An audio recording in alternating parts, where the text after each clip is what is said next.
It's not a controversial statement to say that Call of Duty has seen better days. Despite being relatively popular, at least, if you categorize its success by sheer numbers, it doesn't seem to be doing that bad. Warzone is fairly popular right now, and it looks like the most recent entry in the franchise, Modern Warfare 3, has been enough to prevent the downward spiral it was caught in with Modern Warfare 2 just last year. But why did it ever end up on the ropes to begin with? Well, aside from the infernal attachment to our mortal coils and the finality of the passage of time, which is a roundabout way of saying things get old and less popular, the game is probably the most polarizing first-person shooter on the market right now. On one hand, everybody who plays first-person shooter games has probably played it at some point, and probably really enjoyed playing it too, but then Call of Duty kind of stopped being cool. At least, unless you were really into its esports scene. And even then, that's still a relatively niche esports scene. How did Call of Duty go from universally loved to universally hated?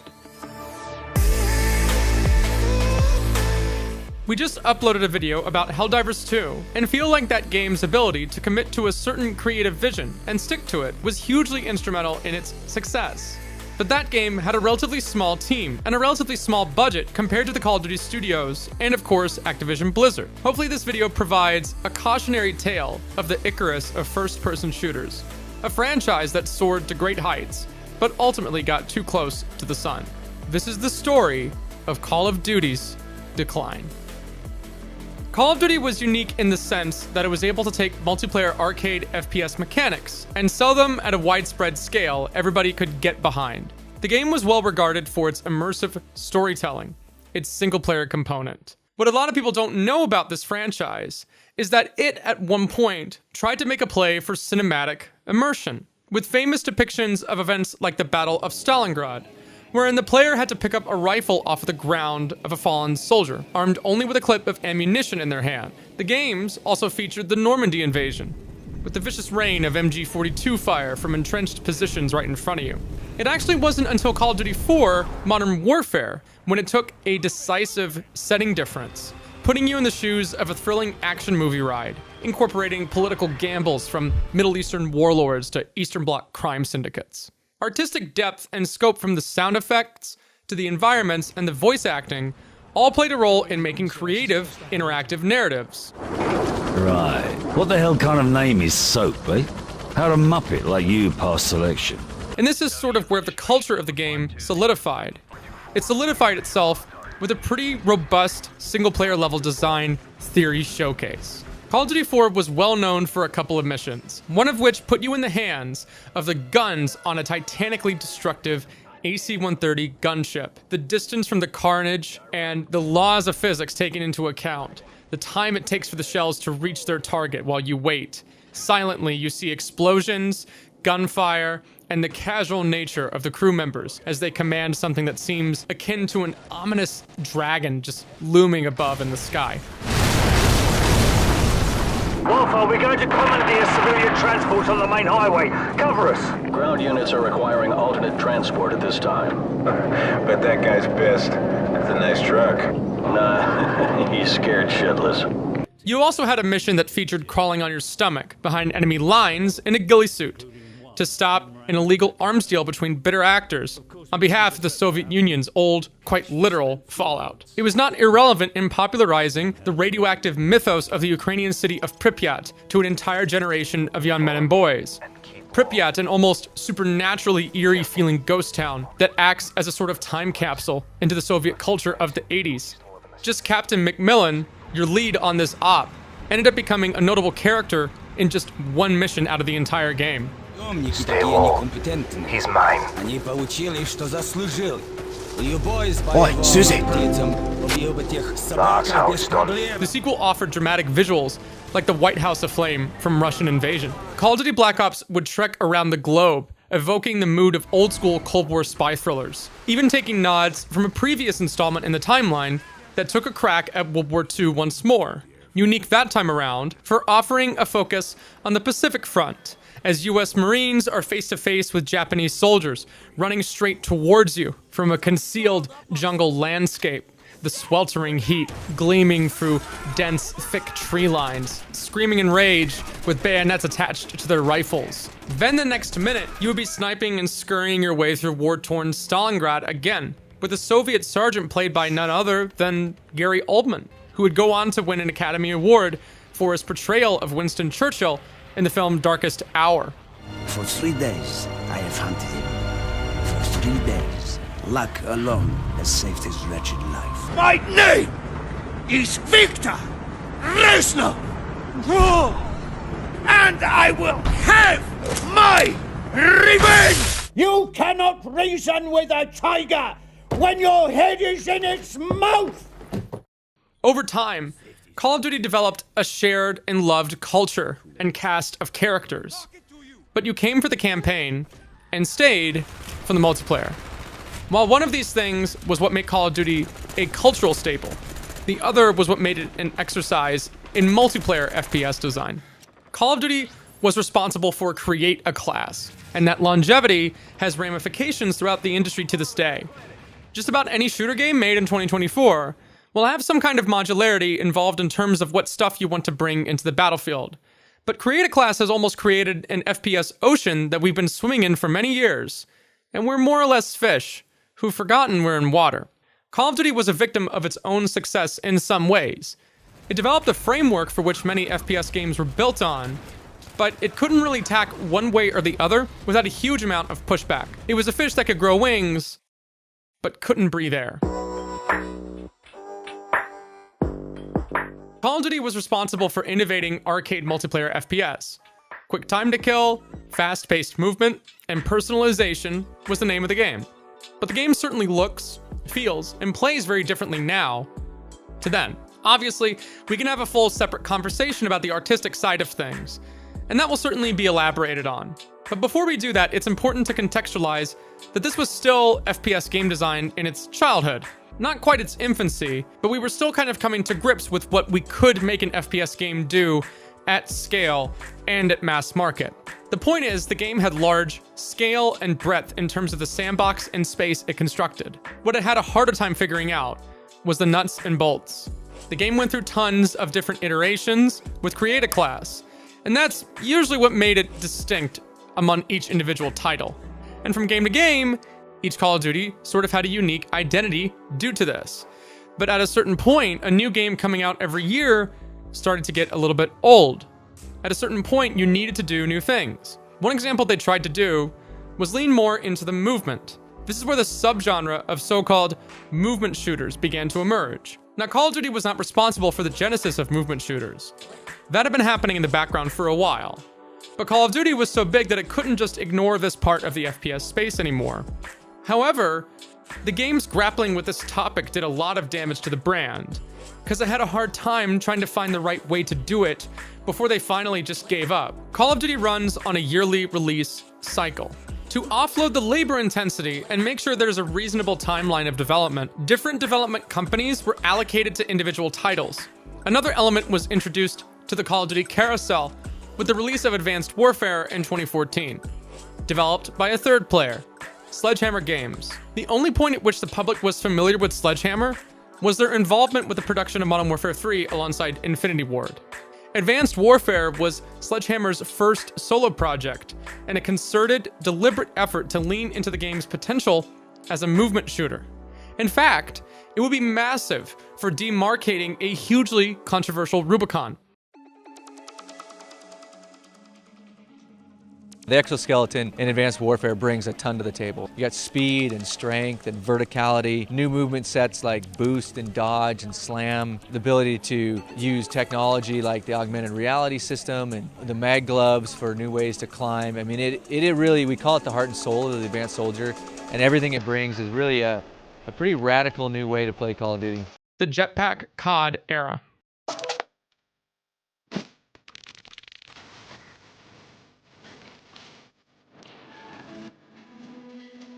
Now here's the thing. The jetpack shooter era didn't start here, because Titanfall had just released earlier in the spring. Titanfall was unique in the offering of a new spin on the arcade shooter formula. this time throwing in high-speed jetpacking, wall running, and fast-paced gunplay. What savvy people are surely thinking of is the lineage of Titanfall. It is shared in Call of Duty, developed by Respawn, its genesis enshrined by former Call of Duty devs. Now, Advanced Warfare featured the exosuit. It was designed to wink and nudge in the direction of popular sci-fi movies and TV at the time. From Elysium to Oblivion to Edge of Tomorrow, the opening kick of the World Cup this year was a paraplegic wearing an exoskeleton. I mean, it's really a remarkable invention of technology today, and as the cornerstone to Call of Duty, it's given us a ton of potential. Okay, so when you think of a jetpack in a video game, what do you usually think of? The first time I played with a jetpack in a shooter game was Star Wars Battlefront. No, not this one. Go back a little bit more, sister. Yeah! Okay. So the Dark Trooper basically got launched way up into the air really quickly, which was really useful for traversal. You could get up to high elevation or go across chasms in a way that other characters couldn't. But your mobility advantage was offset by only being able to fight at close range with a shotgun. This is not like the last jetpack COD in the series, Black Ops 3, which was much more floaty, kind of like a dragonfly hovering around. This movement is deliberate, punchy, it has weight to it. There are stakes for making the wrong movement tech at the wrong time.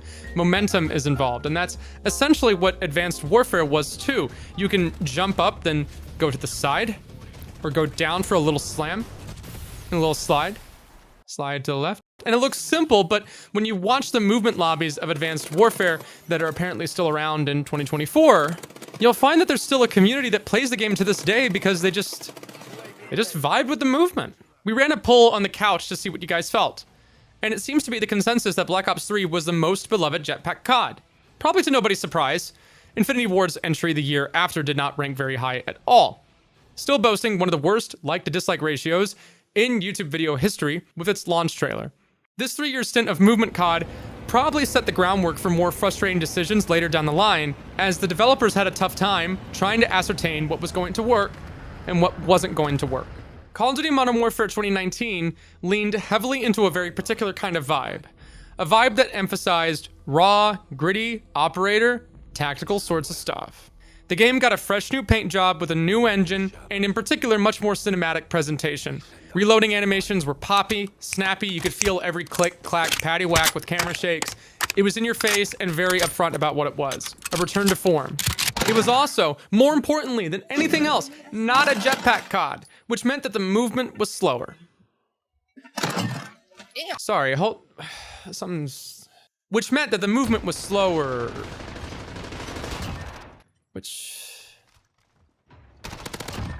Look, I'm not mad. I don't know what's happening. Which meant that movement is incredibly important in this game if you want to be a good player. To be completely transparent, the person creating this video is not knocking any of the content creators that were just referenced. But it shows an example of how art style doesn't translate to gameplay mechanics, especially when you're trying to get away from a jetpack kind of sci-fi setting. These guys have jetpacks. Of course they'll slide around. These guys don't. Who played these kinds of games? Everybody. Your dad, your uncle, the manager at your gym, every dude played Call of Duty. And then dudes kind of stopped playing it.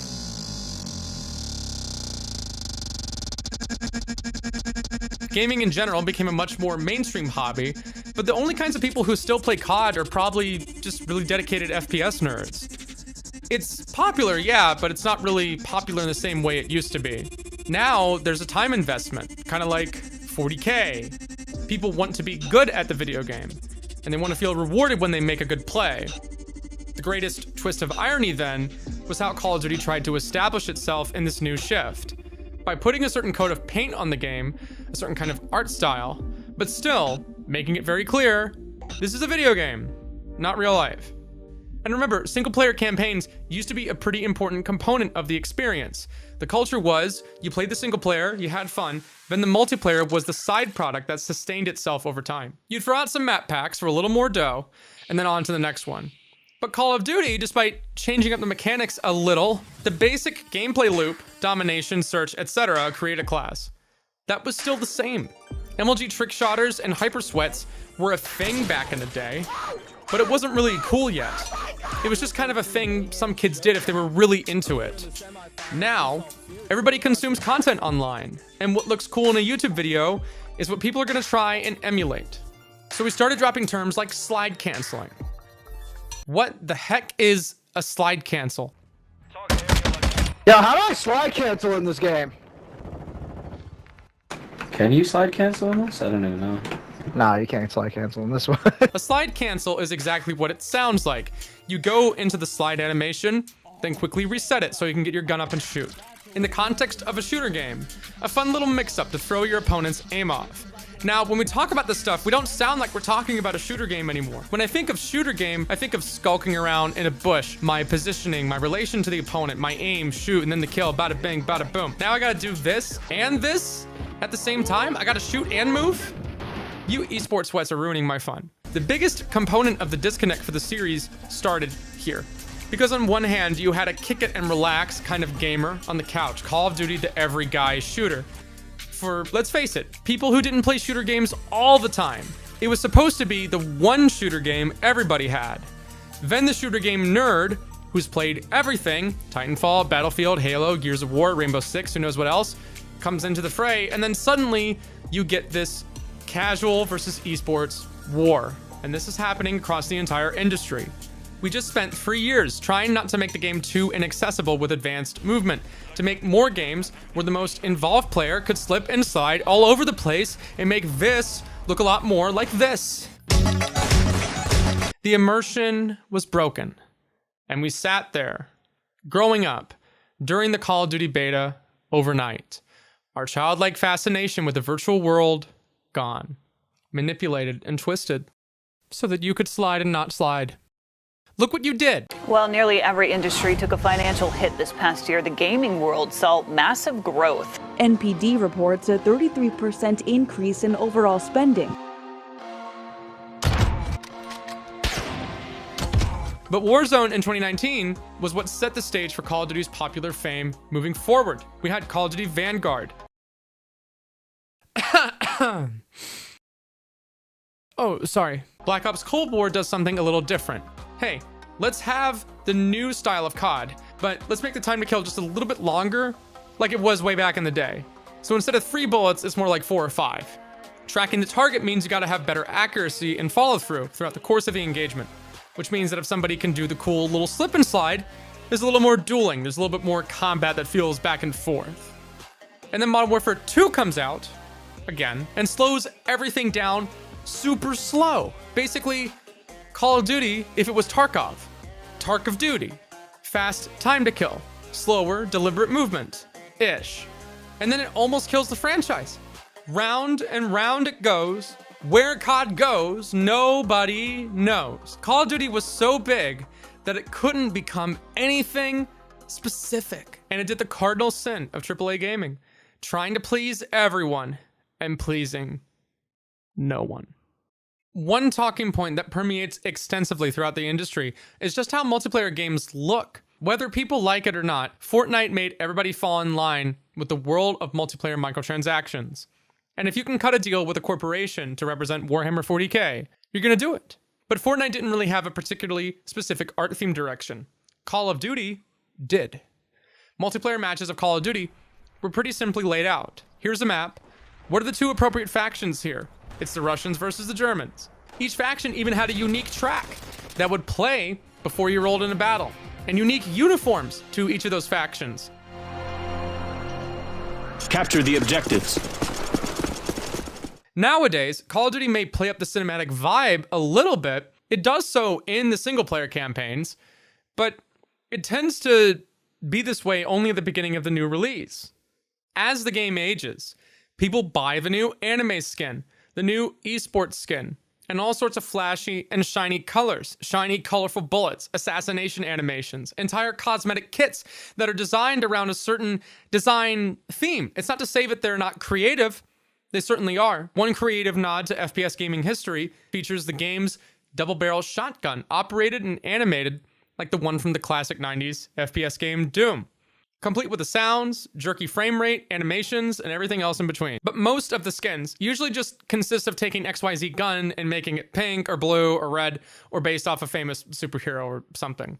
Cosmetics have taken a decidedly strong seat in front of the vibe. The tactical, Oscar Mike, over and out vibe. It doesn't affect gameplay, it just feels weird. And that weird disconnected feeling is just kind of icky. That's all there is to it. There's no particularly empirical metric about it. Something's just kind of off. It feels like the identity, the heart of the game just isn't really there anymore. And sure, the game is fun if you really, really do like the gameplay. It's bizarre to consider how we got here in the first place. Modern Warfare 3 doubled down on the demand for faster pace, flashy movement, and longer time to kill after the series spent several years deciding whether or not it wanted flashy movement. Modern Warfare 3 ended up releasing on a 1.5 year long turnaround. So it begs a better question. How come Activision Blizzard was so disconnected from the ground game of its production? Call of Duty is a massive license, and as many problems show in terms of size attribution of games, if the game is too big, you can end up with too many cooks in the kitchen, and a lack of a clear vision, and lack of a creative approach. Comparatively, Helldivers 2 is killing just about every shooter game on the market, at least for now, with a modest dev team for a $40 release. And the Finals, a relatively new free-to-play game, has attracted a modest following for a fraction of the development costs of your typical blockbuster Call of Duty game. It seems that nowadays, Call of Duty is a lot like Marvel movies. There were some beloved Marvel movies, and some of the ones in the formula later on down the road still did really well and were universally praised and respected. Cultural staples. But when's the last time you've heard someone talk about a Marvel license recently? Dune Part 2 was made with a little under $200 million, with a smaller budget than Ant-Man and the Wasp. Call of Duty represents more than just aspects of the gaming industry that need critical attention. It represents just what not to do to remain sustainable in the entertainment industry. It's emblematic of what happens when talented, passionate devs are stuck at the beck and call of a large conglomerate decision-making process that is disconnected from what's going on inside the building, what's happening in the day-to-day. Is it possible for Call of Duty to get back to where it sort of was? Is it possible for that passion to return? We're just gonna have to wait and see. Forward area clear.